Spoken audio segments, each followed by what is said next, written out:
let me open up create a README here. Oh, there is one. Perfect. Beautiful. Okay, so working on a proof of concept.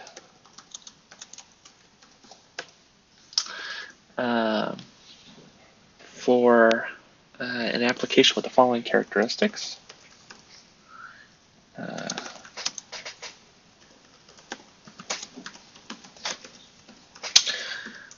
I would like it to be cross-platform.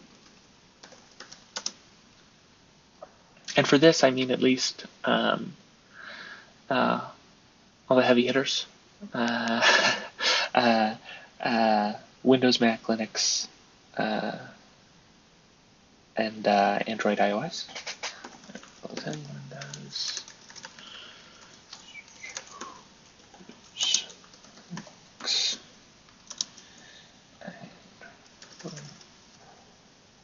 Mac OS, iOS, Android. Okay. And to be clear, I probably should have said this earlier. This is a peer-to-peer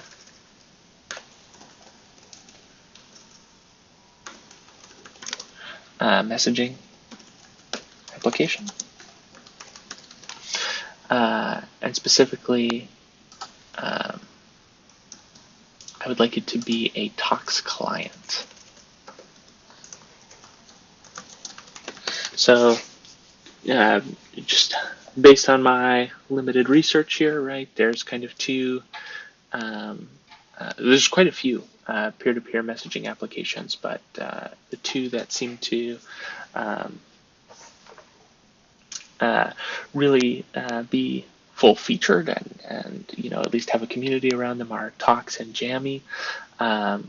Jammy seems to still have huge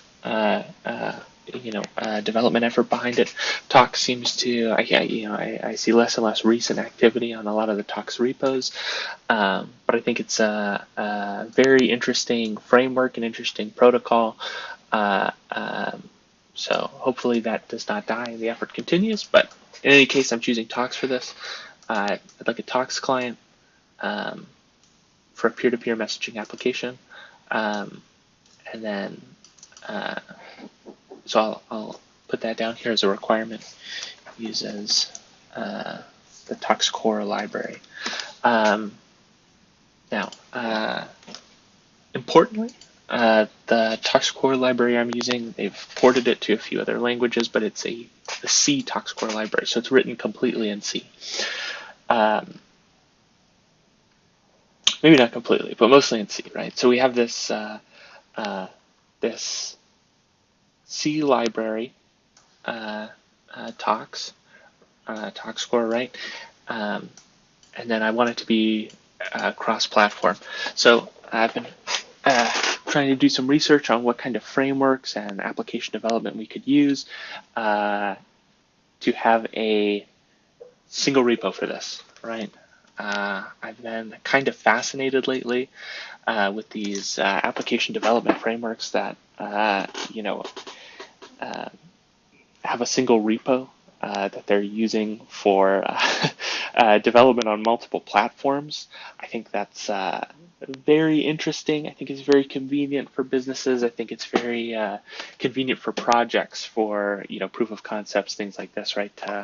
To get off the ground running quickly without necessarily understanding or having to build, a native application for every single platform you want to support. And in today's world, of course, everything's got to be cross-platform to a certain extent. I guess it doesn't have to be, but that's what people expect. Okay, so in my research, I came to, and I'll be honest, I'm completely behind the times on mobile app development and the frameworks available to that, right? That's not really my bread and butter. I'm completely on the back end. So had to do some research for this, and I landed on Flutter, which seems to be something that can handle all of this, right? Flutter with the FFI, the foreign function interface, and then also .NET MAUI as something that could do this with, it's, I forget what it's called. It's like platform invoke, right? Platform invoke. So these were kind of the two options, but .NET MAUI does not have Linux support, at least as far as I could see. And I looked into trying to develop on Windows, like trying to be someone who programs on Windows, and that is just beyond the pale for me. Like that's a bit outside the scope, I guess, of this proof of concept, right? And is going to create a huge barrier to entry if I have to constantly fumble around with that. So that kind of makes Flutter more attractive than MAUI if it works. But if Flutter doesn't work, then maybe we'll have to do .NET MAUI, right? To prove if this is possible, right? All right. So that's how we ended up here. I just installed Flutter. And I created a brand new project. I have like a little template boilerplate project here that I don't exactly know what it does, right? But that's the folder hierarchy we're in here. So we want a proof of concept for a peer-to-peer messaging application using the TOX protocol. This means that I shouldn't call these characteristics, let's call these requirements. In order for this proof of concept to be considered successful, we need to be cross-platform, we need to use TOX core and have a single repo, and Flutter is going to be our framework for doing that. All right, also, I want to be clear on what the success looks like for this, right? So success is application that can send messages on all 5 platforms. Okay, so that's I'm not talking about profiles or users or any of this video calling. None of that is within the scope, right? This is just a proof of concept, and honestly, maybe even sending messages is beyond the scope of this. I'm just trying to prove that C TOX core, this really, and let me lower this down and say we'll call this really good success. Okay. But regular success is just being able to execute C TOX core methods on all of these platforms from the app, right? So execute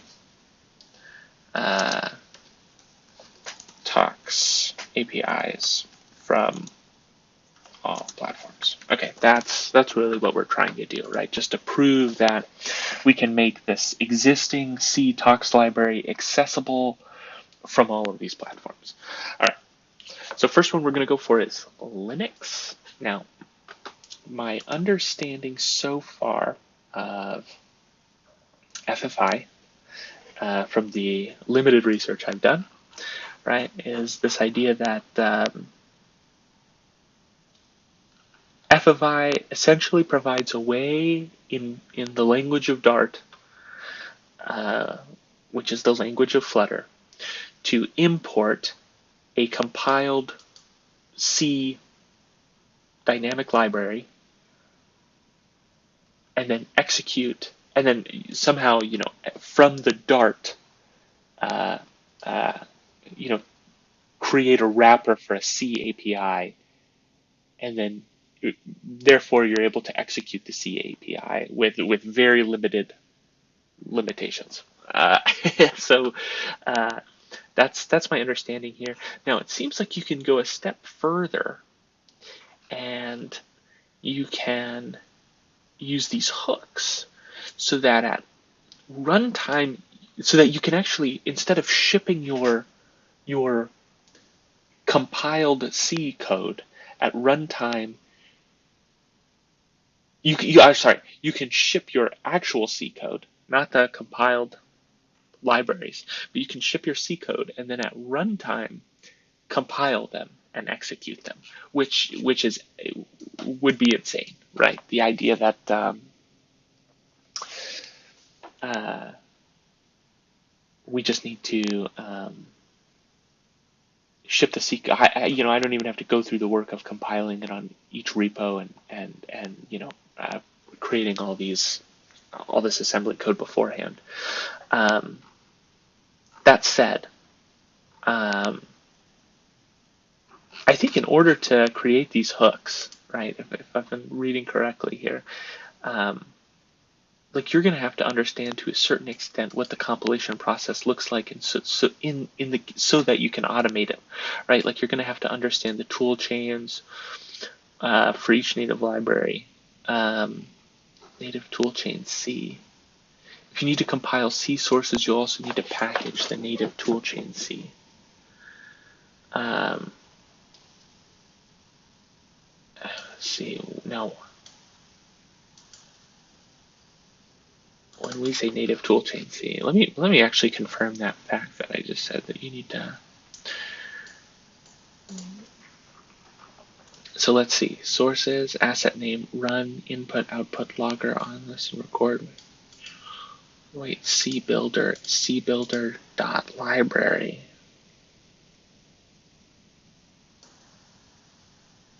Input, a read-only input for the hook, includes formation for the hook to produce the right asset type. The write-only builder for the hook output.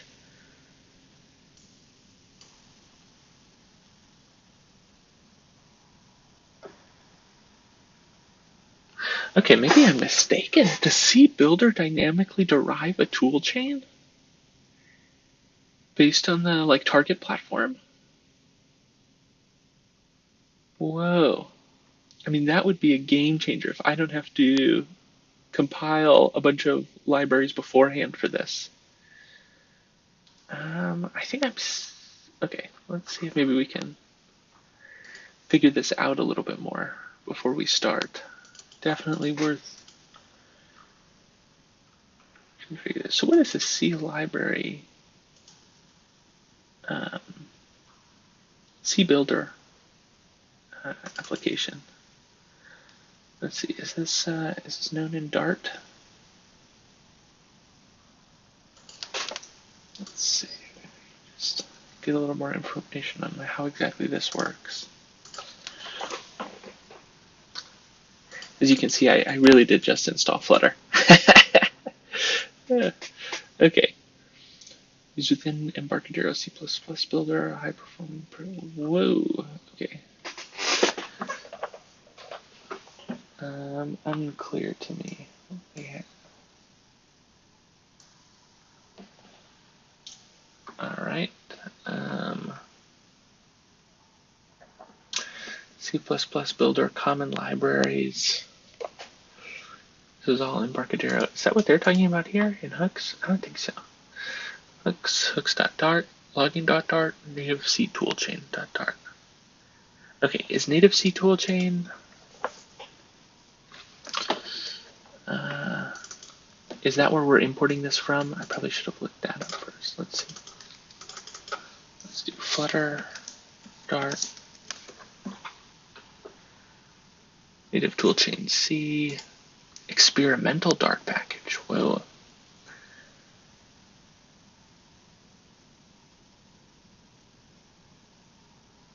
Interesting. A library to invoke the native C compiler installed on the. Wow, that's pretty crazy. Okay, so native toolchain C isn't. I thought this was some sort of plugin or dependency where you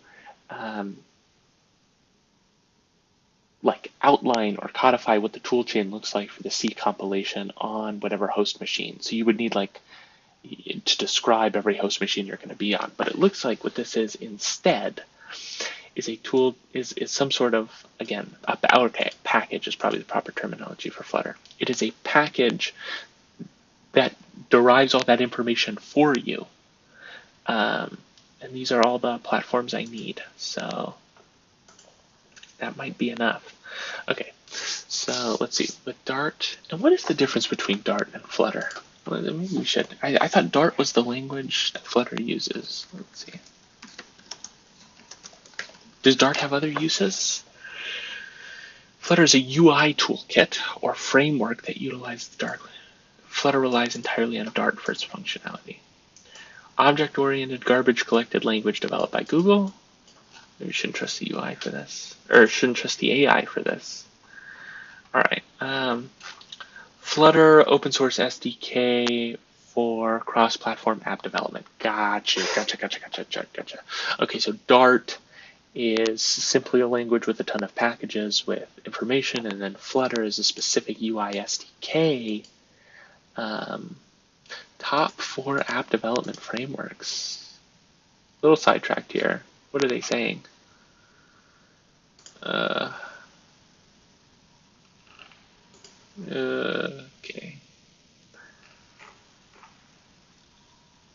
Oh, Statista. 1 million statistics. This is a statistics as a service? Statista, I've never heard of this. Okay, that's interesting, right? That there's Google for researchers. That is interesting. They just have statistics. There's nothing beyond.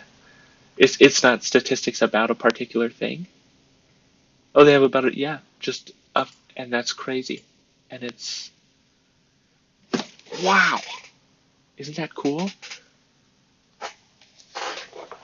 For $200, you can just get a ton of random statistics. Or for $600, you can get reports. Is this a well-known site? Do people know about this? This is so strange to me. Free statistics, premium statistics. They talk about statistics like it's some sort of fungible currency. Like, you know what I mean? Like it's, oh my gosh, like, they talk about statistics like songs. Like I know those aren't fungible. I mean, they're all unique, but like you know, it makes sense to just bulk pay for all of them, as if there's not like in what case do you just need a ton of random statistics? Like you're okay.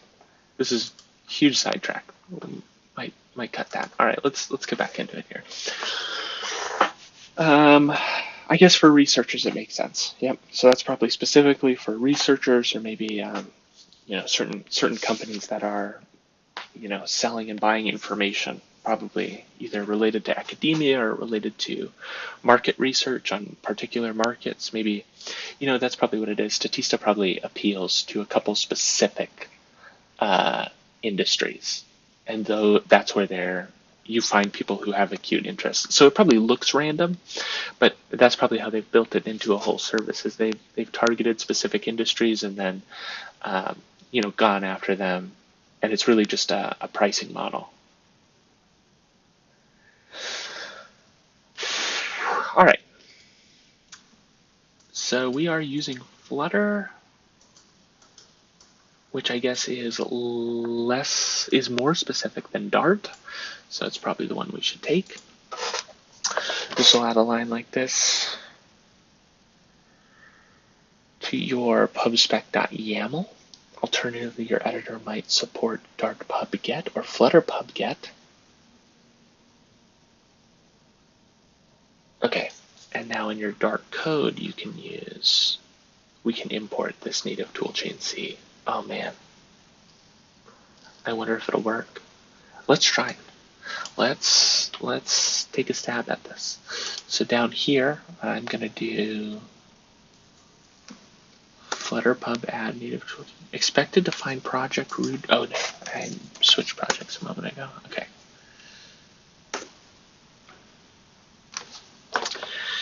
Okay, did that add it to my pubspec.yaml?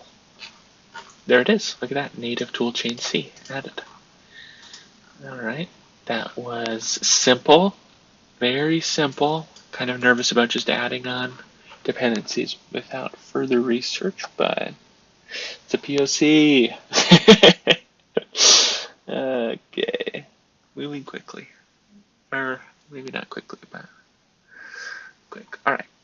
So now I can import native toolchain C anywhere I need. And then how did that look? Here we go. So here they said inside the main package name, await build. This is hooks.dart, logging.dart. C builder library, which I think is where I think that's coming from the native toolchain C.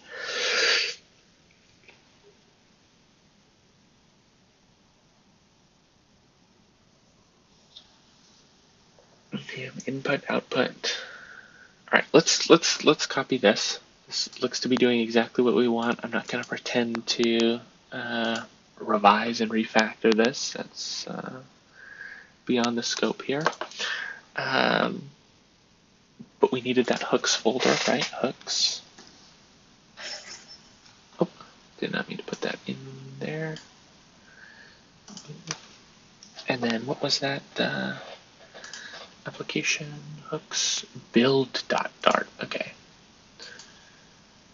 In the main method, call the build function from hooks.dart.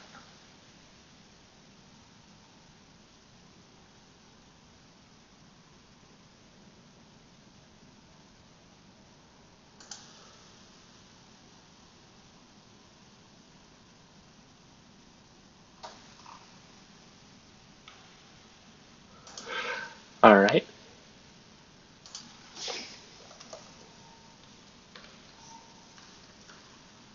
Build.dart. We'll drop this in. It says it's not imported package hooks isn't a dependency of the importing package. The imported package hooks isn't a dependency of the importing.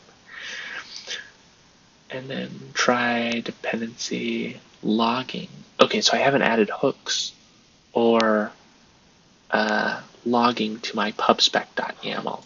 Can I do that in the same way that I did down here? Flutter, I'm assuming pub is pubspec. Add, let's try logging first. Cool. And then let's add hooks.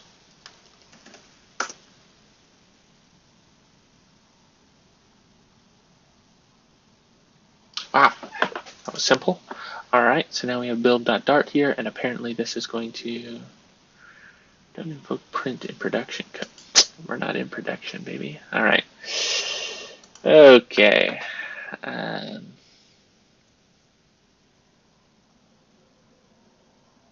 then in my package, lib my package, dart FFI. This is just explaining how the FFI works. I don't think we're there yet. We're trying to see if this can actually compile code at runtime. Native add library.dart.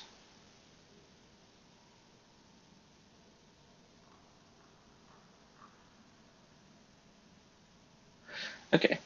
Create a build hook to generate native access. Maybe I should fully read this.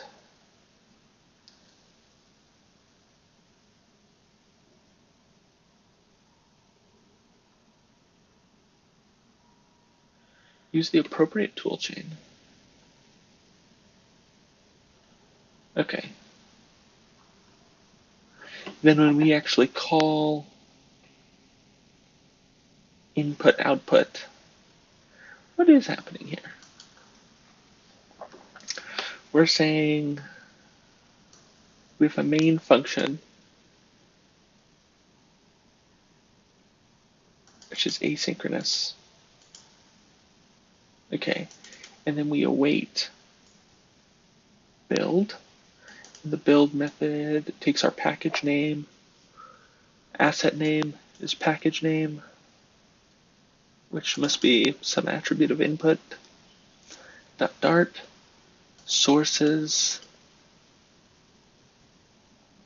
source/package name.c, cbuilder.run, input, output.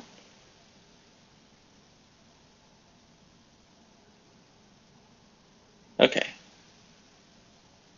So we're essentially just creating this cbuilder object and then executing it That's not too complicated.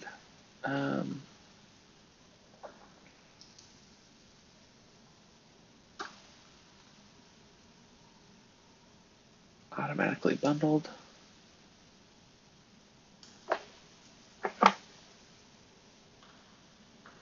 But where do we actually invoke this input output? Like, where are these arguments specified? And I guess input output is strange to me because we have this list of string args, and that comes to args input output. Like, where are these coming from if they're not previously defined? Or maybe the build. Yeah. Definitely do not have a solid understanding of Dart yet. But okay. Assets, files create hooks. Once an asset is created, you can reference it in your code at runtime with its asset ID, asset IDs, package, package name, asset name. Build hooks can only package C builder, and the build hook in the previous example outputs the asset ID. Native add library.dart is based on the package name and asset name. The following example illustrates how to bind native C function add from native add library C and call it. Okay, so native add library is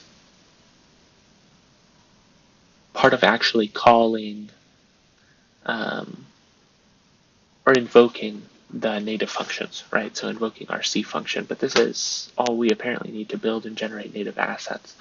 But where is this input output provided?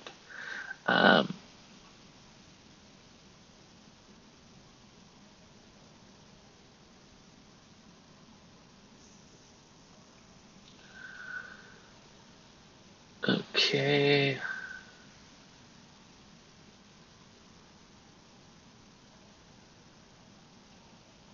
First add helper batches, hooks, code assets, YAML dependencies. Okay, I was supposed to add code assets as well. Let's add that real quick before we forget. So it's code assets.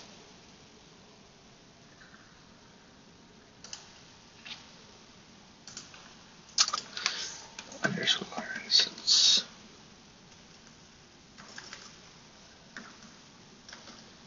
Whoa. All right. There we go. And now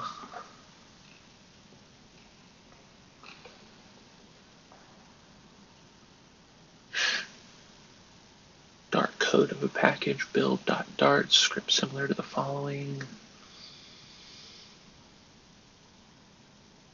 Okay, second parameter of build expects a function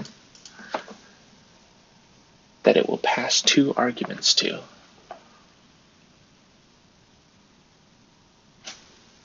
Oh my god. There's no second parenthesis here. That explains so much. So, right, this is just an argument for build. It takes the args that were passed in, and then there is a function, input output. Okay, and this is what input looks like.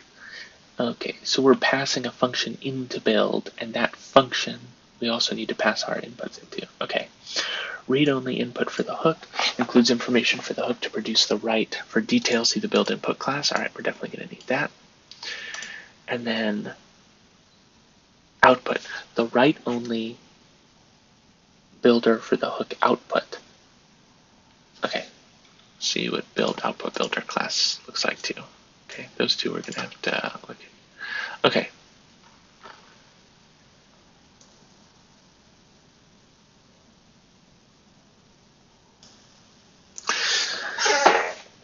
So I'm wondering if I have enough stuff that now when I do, what is it, like Flutter build?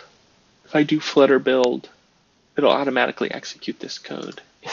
But I still have to figure out how to create a build input class and then how to pass that in.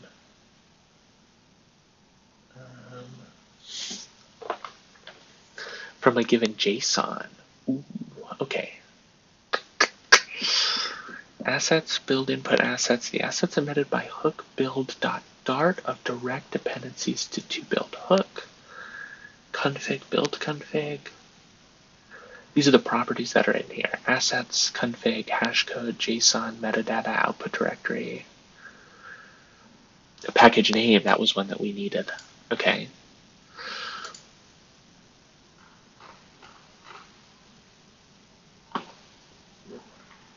Still a bit confused here.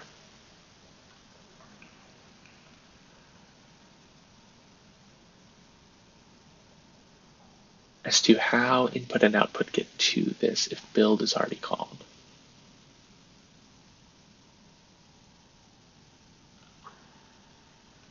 Okay, after you've written a hook that generates an asset and you've used that asset in your Dart code, consider writing a test. Okay. Example projects. Beautiful.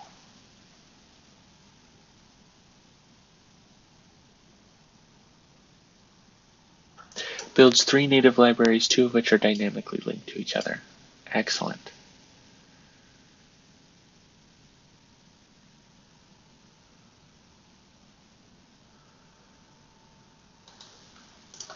Let's take a look at this sample project. Maybe they have a little bit more information on how this works. Native dynamic linking. Okay. Okay, so in their source, this is their C code, and they have an add.c that adds to 32-bit integers together. Beautiful. And then in lib, they have add.dart, import ff5. This is the importing of the function, and this is assuming, right, that this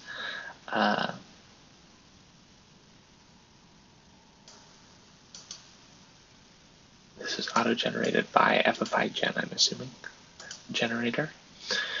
All right, and then let's look at the hook, build.dart. Package. Okay, and this looks very similar to what I just did. Builders. Okay, there's 3 builders. We build source/debug.c, source/math.c, and source/add.c. Okay, libraries. Slow down on me, GitHub. Okay. All right, await, and then for, okay, at the bit ending here, we say await builder.run. Input, input, output, output, output, output, logger. They depend on each other's input, right? Add depends on math, which depends on debug, I guess. Or math depends on, or sorry, add depends on math, which depends on debug. Okay, that makes sense. But how?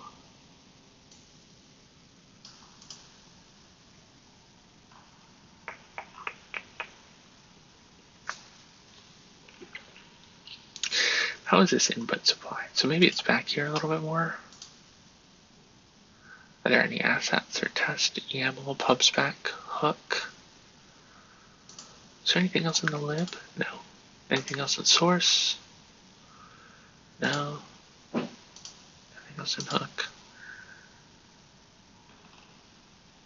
README is very straightforward.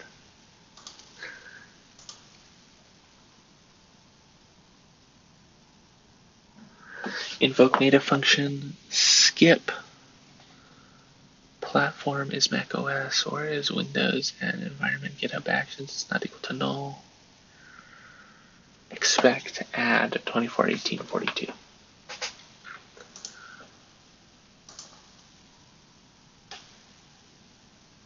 And then here's ff5gen, so I was correct about that.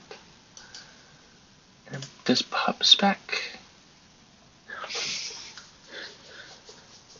Native toolchain, logging hooks, code assets, SDK, resolution, workspace, description.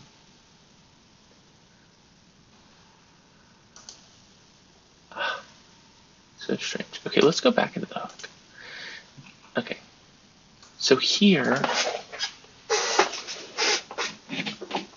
I notice, okay, so maybe they don't pass in.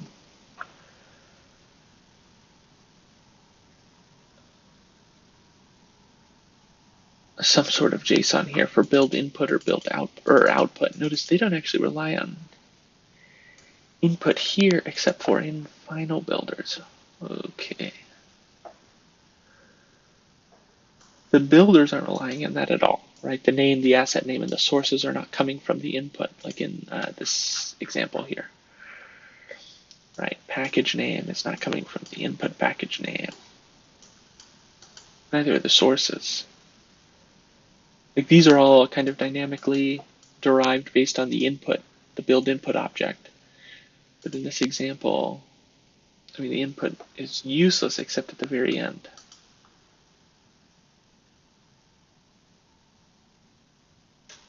So what is in the input? Is the build input object created based? Because I'm gonna type in Flutter build.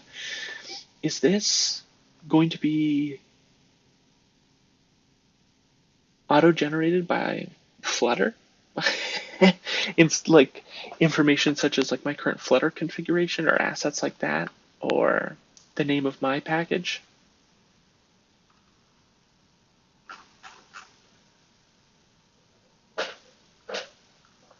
What is this?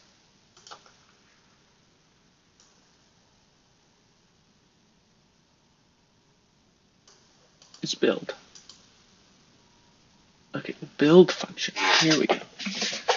String arguments, future void builder, a method, build input, build assets with hook, build.dart.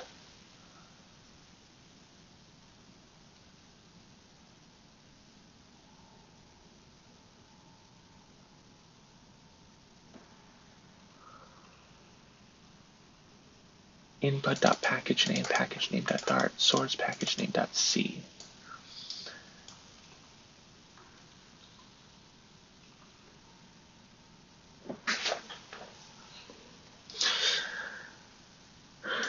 If in config code, link mode preference, unsupported error, package name, input package name, asset path, resolve asset name, output directory, resolve asset,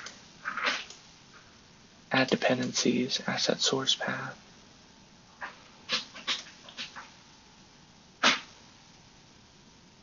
Part of me wonders if the package name is my package.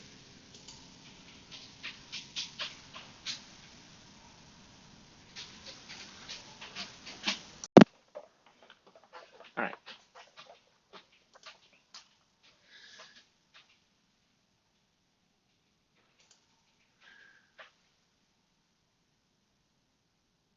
Okay, so here we're recording and printing the record message.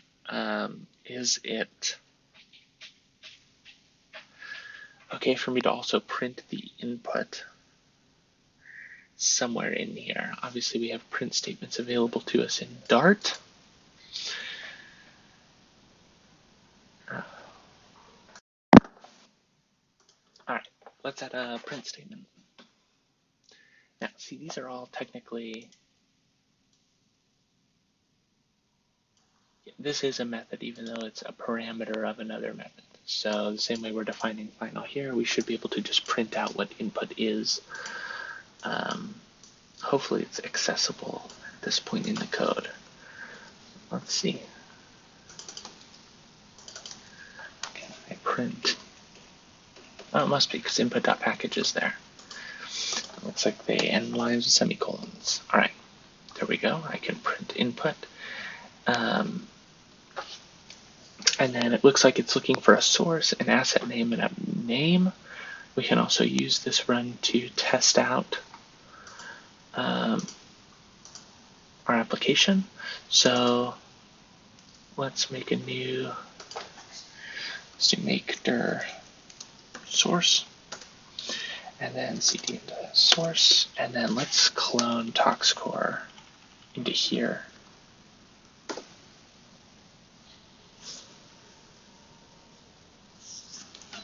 All right, it's kind of ridiculous, but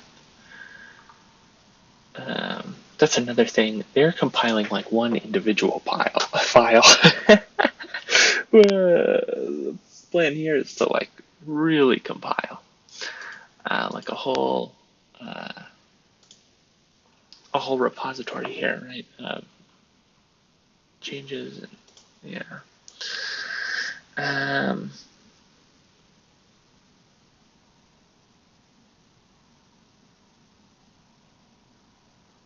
Now let's see. Proof of concept. I'm just trying to see if this builds. I guess is there like how do they do it? They say .c, and somehow it's going to test my C knowledge too here. Let's check this example one. Okay, he says source debug.c, source math.c, and source add.c. Building those libraries one at a time. No, went too far. Let's go back. And then in the example for build, native dynamic linking, there's a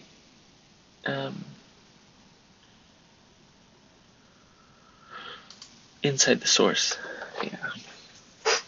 Okay, so maybe we try, because here's that's a thing too, right? CTOC score is going to depend on libsodium as well as some other C libraries, right? So I'm probably going to have to build those on the fly too. I mean, this seems like something where kind of building everything, and it doesn't look like they're using CMake, so I don't know.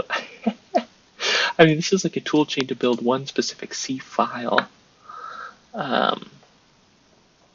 Or to compile one specific C file, but is there, I know there's a CMake somewhere here inside TalkScore that might, it might be nice if we could just call, yeah, see, there's is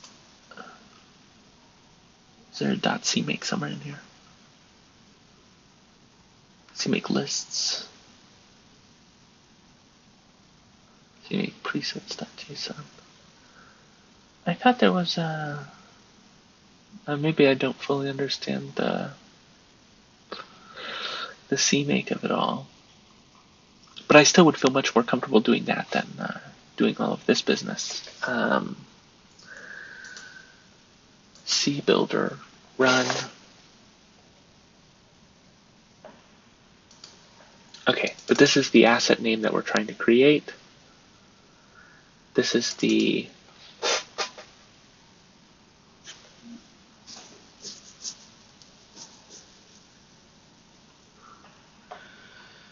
I don't think there's any C here. We can go, let's see, we can go into TalkScore and see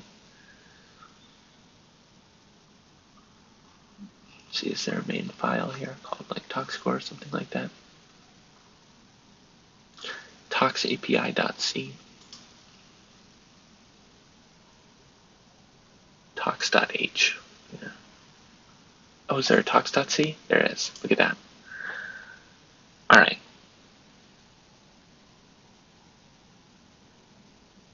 This may be enough.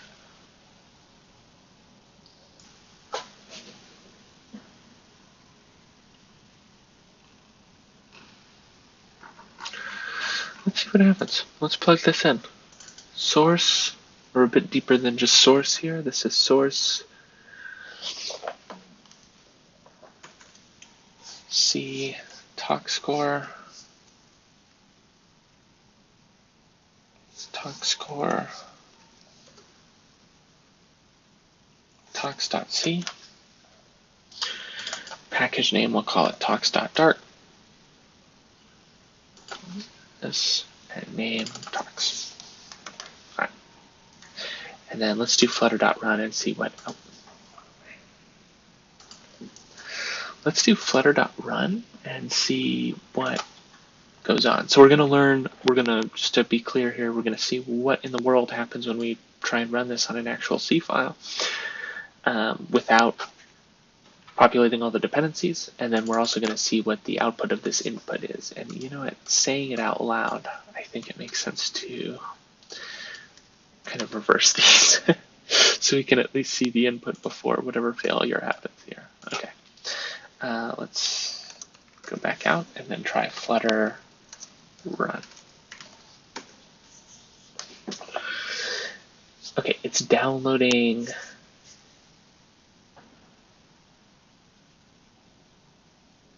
building a Linux application. CMake is required for Linux development. It is likely available from your distribution. Apt install CMake or can be downloaded. Okay, so apparently it does know how CMake works. Okay, so should I really be providing talks.c? Or should I just be leading it to the directory where CMake is? Okay, but more importantly, my Linux environment does not have CMake. Let me install it.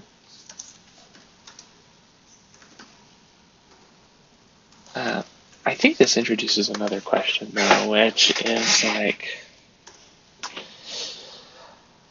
no matter how good this native toolchain C is, there's no way that like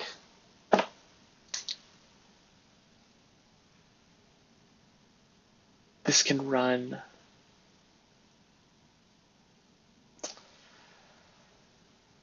there's no way like a new user could pull this, build it, and then like run it. Like that expectation on a user is too high, which means that we're going to need those pre-compiled files. We're going to need those libraries. You can't like.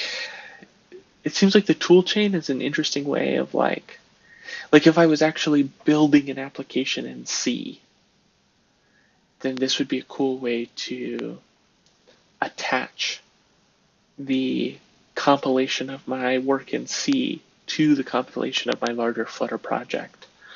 Right,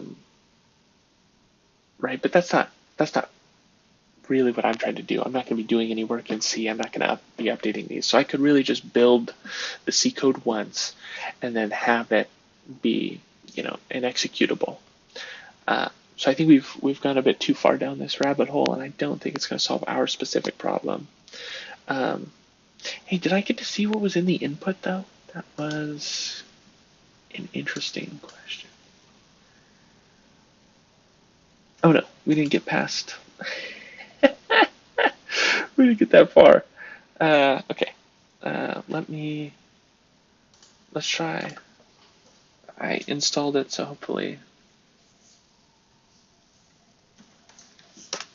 this works. Compiler not set.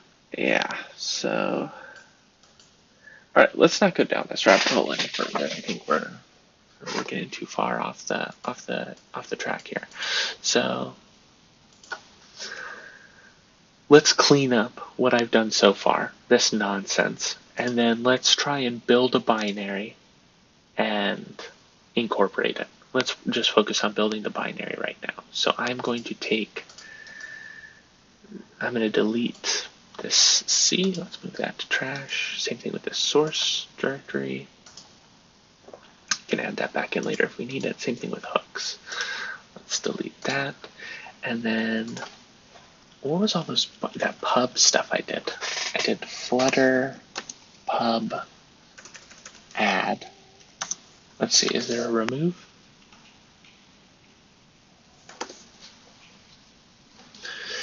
Let's see here, version get add remove. Okay, let's do flutter pub remove. Let's see, I did hooks.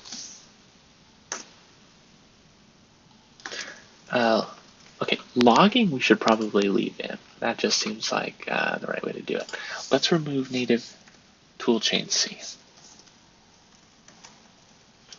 That was probably too far. Okay. I think Cupertino icons is required for iOS style icons. That's okay. Logging, let's leave. And then code assets, I think we are going to need either way. So, okay. All right. Cleaned up. Everything we just did was a little bit of a waste of time from the POC perspective, but not from the, educational perspective. So, there you go. Look at that. Our builds are already there. Okay. Let's come back here. Now our goal is going to be to compile a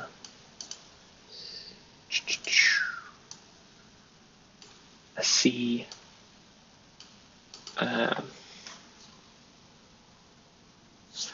to compile this C library, right? So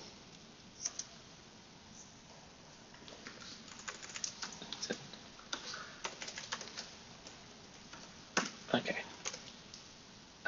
No, I put Flutter in there. What?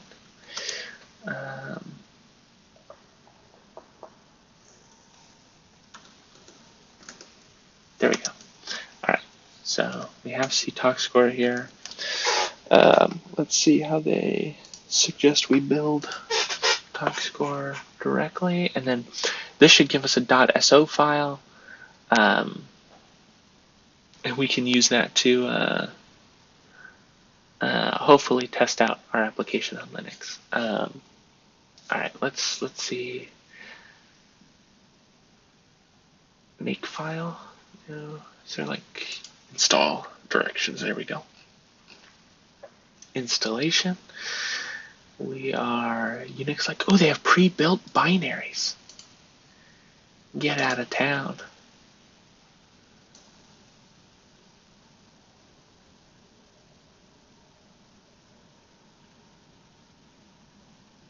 Oh, look at this. All of Talks in a pre-built binary for Windows. That's cool.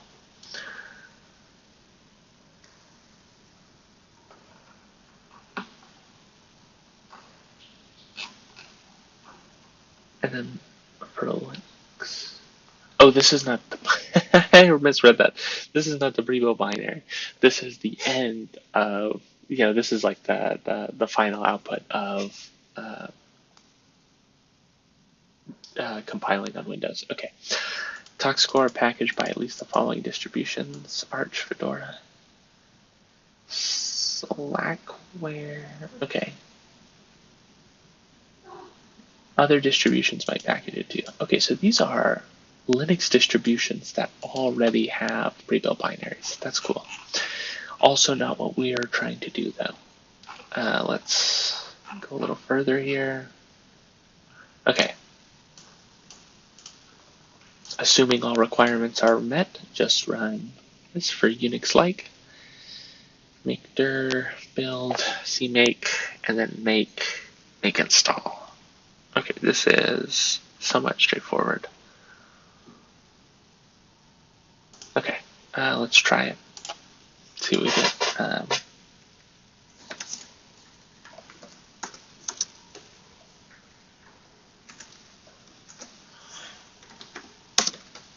This is their suggestion, of course. Okay, and then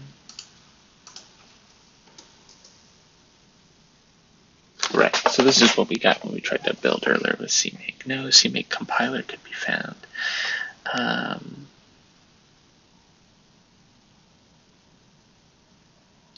Okay, so is the compiler not set in cmake lists or cmake presets? Where do we set a compiler? I'm surprised it's not automatically. Do I have GCC even? That's a good question. That might have already been too much of an assumption. So let's see.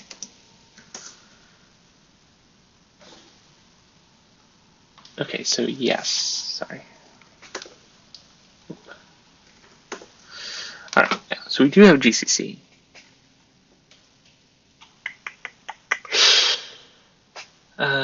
But we're not getting the cmake cxx compiler to full path. Okay. So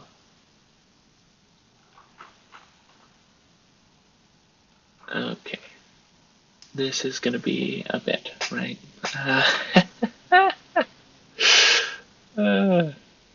Okay.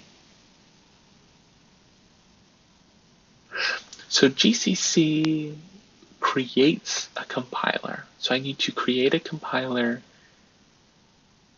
to then use to create my .so file. Okay. Now,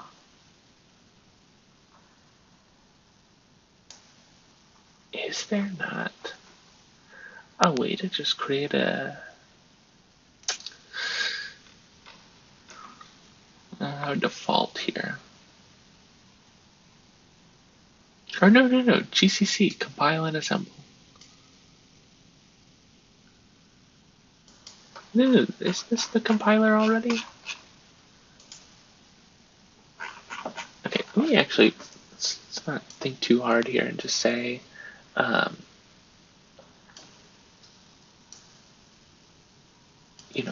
let's just ask our good friend here.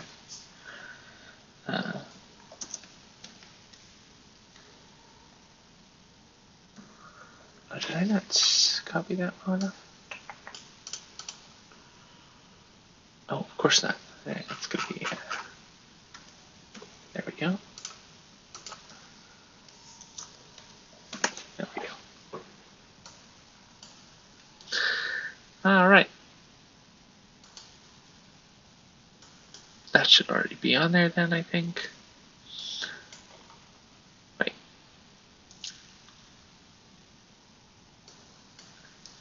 Okay, but I think I already have the GCC and G++ compiler. I can do this though to make sure. Or maybe I should trust the AI. Let's see. Oh, setting the environment variable. Okay.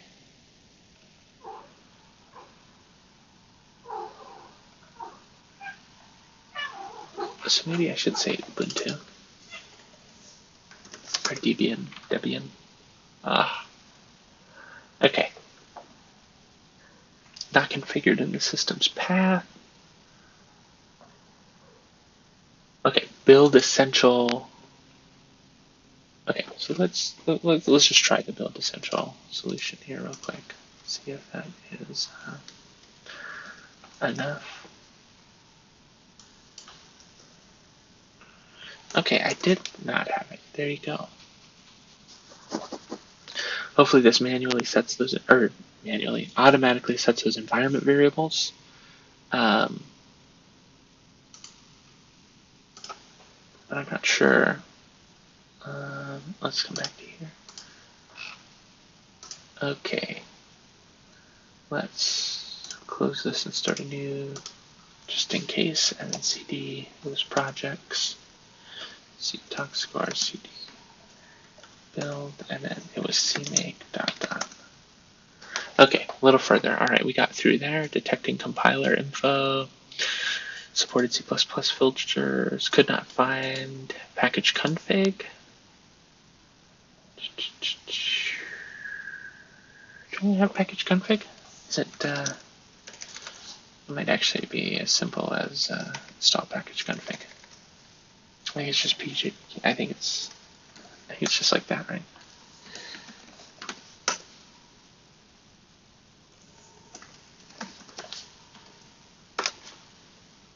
Yes, sir. There we go.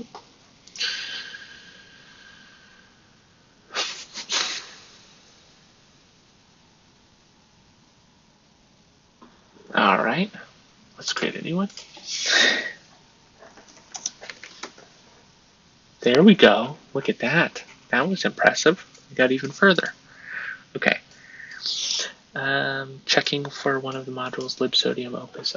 Okay, so these are other packages, right? I haven't installed the dependencies. This is just a warning that I don't have opus.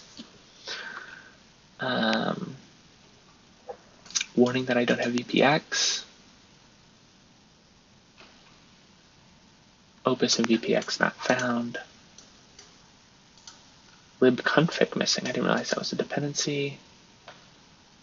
Okay, cannot find source file third-party cmp.c. Interesting. Let's go up one real quick. How do you? This is like a recursive Git repo. I was looking at this earlier, right? Inside. Okay, hold on. Inside third party, this business right here, right?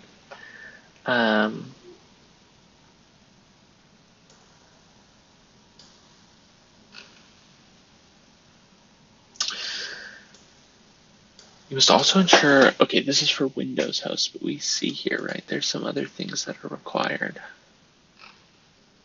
Is there a way, I think I can just like, let's go back to the README real quick. Is there a,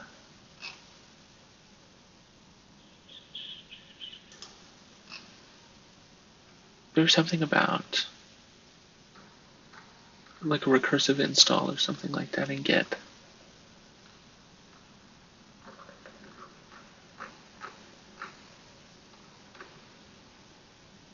Let me see.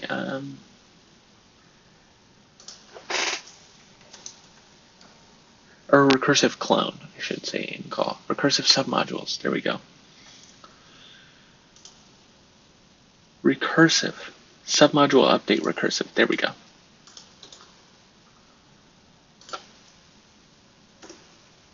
I'm in the wrong. Okay. Did it work?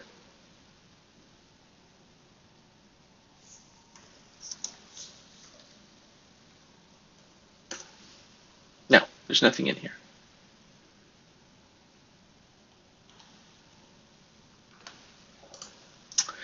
Why didn't that work? Git submodule.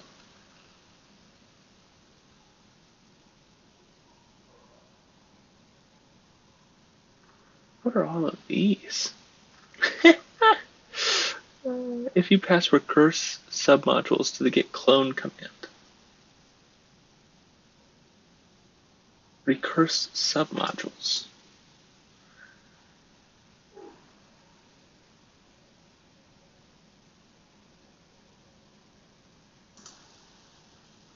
Oh, look at that.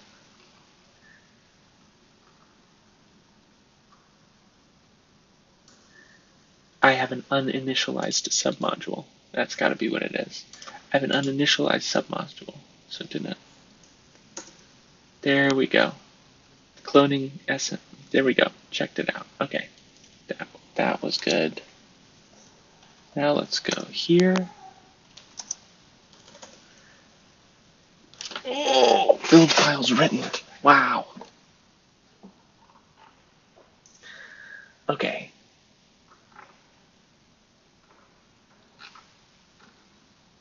Fantastic. Now I didn't have Opus and VPX, and I feel like maybe I should have those things. I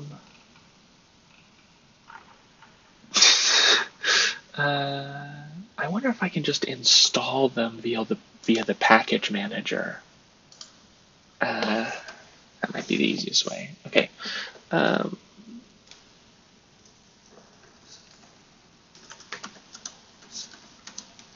Let's see if we can get to no warnings here. Install Opus tools.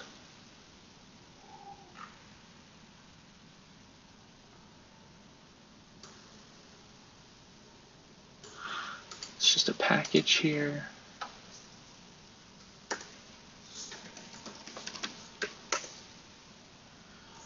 Let's see if this works. And then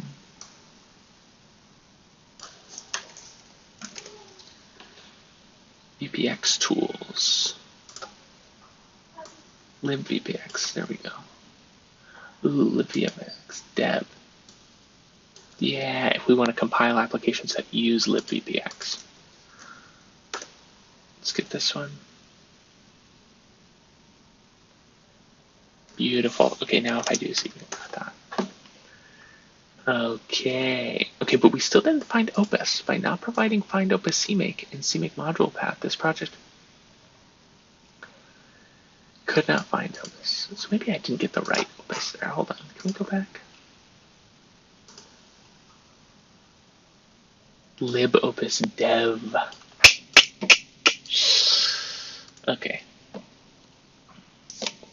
Is it uninstall? No. Never that straightforward. Remove. Oh, okay, that's pretty straightforward. Remove Opus tools. Let's get rid of that. Didn't need it in the long run. And then let's install libopus dev.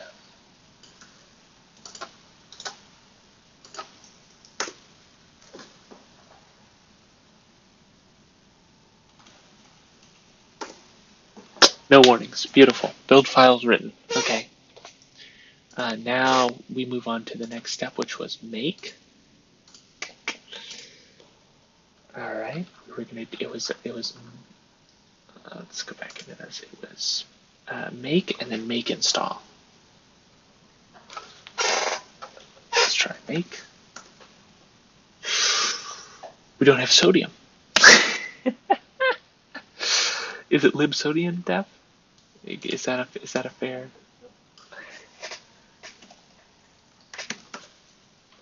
guess? Yes. Okay. We just need all of our dependencies. There is probably a requirements file in here that will do all of this for me. Like I could do like and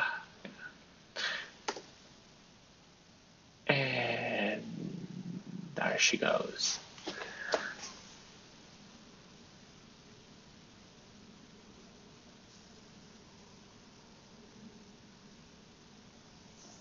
Ooh, we had an error. What do we get? Bootstrapter all. Okay. User bin ld lib tocscore a create extended key pair undefined reference to crypto sign seed key pair.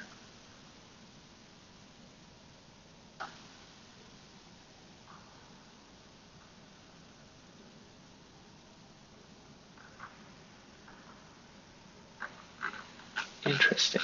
This was right at 100% when the linking was happening. Reference to sodium unlock. Sodium mlock.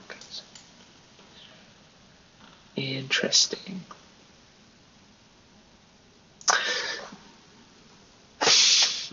Okay, so there's clearly some sort of disconnect between the libsodium library and the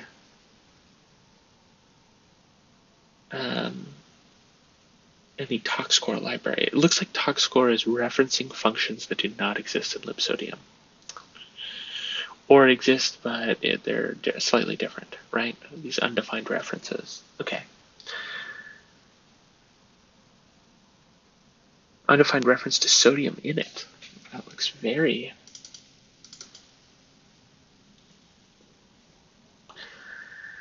above board. Okay, so I have two guesses. One is that CMake. I didn't have libsodium when I did CMake, and thus there were things missing that didn't generate warnings. There we go, baby. That's what it was. CMake didn't have. Okay.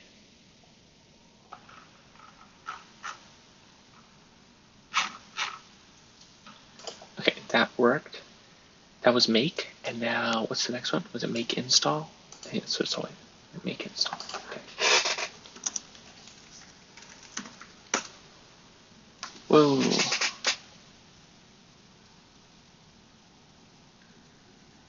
File install cannot copy. Permission denied. Why is permission denied? To copy to user local lib? I shouldn't have to give sudo access for this. That seems ridiculous, right? For user local lib. Okay, so I probably didn't have write access provided to user local lib. I don't want to change the default installation location. Let me just open up another one. Go to user local lib and see what the dealio is. User local lib. I'm sorry. Come back and then ls lib. Okay. So lib has rewrite, execute, read, execute for users and groups. There's no write.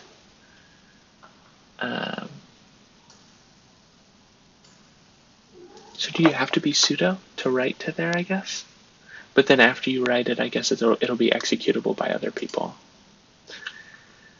I'm wondering if the local user library should be. No. Now I'm getting ahead of myself. Okay, the average user probably, okay, I'm not pitching an enhancement to the kernel here. Let's add sudo here. Give you all the permissions you need. Okay, install project. And now I probably have, there you go, look at that, lib tocscore so. That was what we were looking for earlier, and now we can get back to this. Okay, we don't need any of this build business.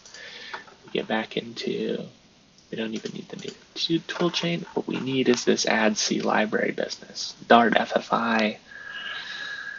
Yeah, there it is. Okay.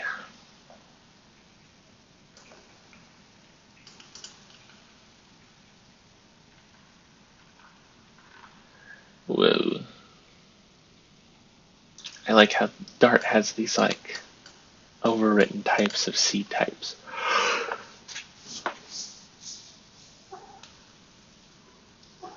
I think I am going to want FFI gen for this too. Okay.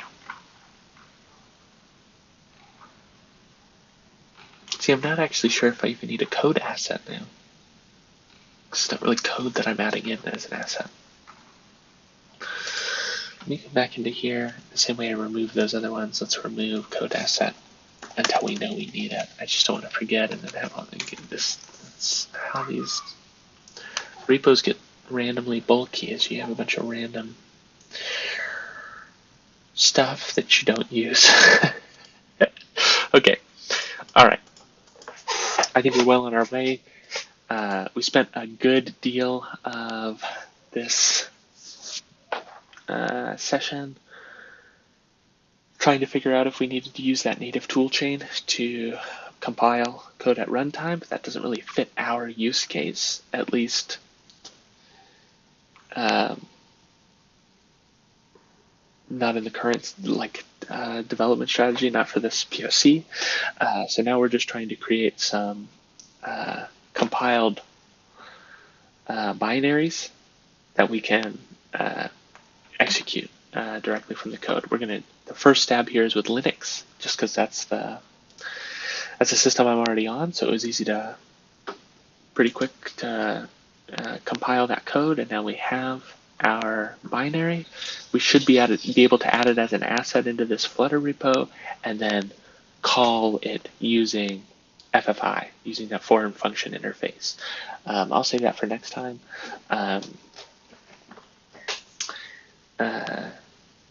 If it works on Linux, if we get there, then we can move on to Android next. I think that's the next easiest. I am not yet sure how we are going to do Windows, Mac OS, and iOS. Probably going to be a bit complicated, but yeah. Thank you.